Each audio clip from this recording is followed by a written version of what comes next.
दोस्तों, कहानी की नई दुनिया लकी ऑल वन स्टोरीज में आप सभी का स्वागत है।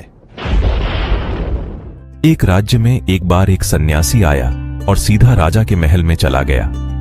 उस सन्यासी की वेशभूषा को देखकर राजा के किसी भी सिपाही ने उसे अंदर जाने से नहीं रोका। वो सन्यासी सीधा राजा के दरबार में चला गया। सन्यासी को अपने सामने खड़ा देख राजा ने उनसे पूछा, आप कौन हैं और क्या चाहते हैं? सन्यासी बोला, मैं एक आध्यात्मिक गुरु हूं और प्रवचन देने के लिए दूसरे राज्य जा रहा था, लेकिन अब दिन ढलने को आया है तो मैं आज रात आपके महल में ही रुकूंगा।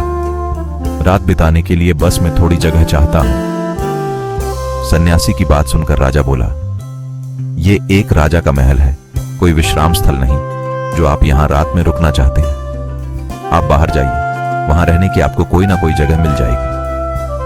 सन्यासी ने राजा से फिर प्रश्न किया, महाराज क्या मैं जान सकता हूं कि आपसे पहले यह महल किसका था?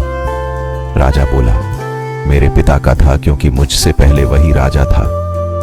सन्यासी ने फिर प्रश्न किया, अच्छा तो अब आपके पिताजी कहां हैं? राजा बोला, अब वो इस दुनिया में नहीं रहे, उन्हीं के बाद तो मैं राजा बना। अच्छा, आपके पिता से पहले यह महल किसका था? सन्यासी ने फिर से प्रश्न पूछा। राजा को अब गुस्सा आने लगा, लेकिन फिर भी उसने शांत होकर जवाब दिया, मेरे पिता से पहले यह महल मेरे दादाजी का था और अब वो भी इस दुनिया में नहीं है। अब सन्यासी बोला, ये जगह जो ना कल तुम्हारी थी और ना ही तुम्हारे जाने के बाद ये किसी और की होगी। इस संसार में लोग कुछ ही समय रह पाते हैं और फिर चले जाते हैं। जहां हम अपना समय बिताते हैं वही हमारा विश्राम स्थल है। ना तुम इसे अपने साथ लेकर जा पाओगे, ना ही कोई और। बताओ, ये महल एक विश्राम स्थल नहीं है तो और क्या है?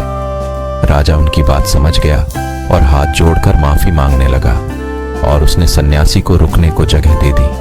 दोस्तों, इस कहानी के माध्यम से आप बहुत अच्छे से समझ गए होंगे, हमें अपने में जीवन में कभी भी उस राजा के जैसे नहीं होना है, न ही हमें कभी अपने जीवन में किसी चीज का घमंड नहीं करना चाहिए।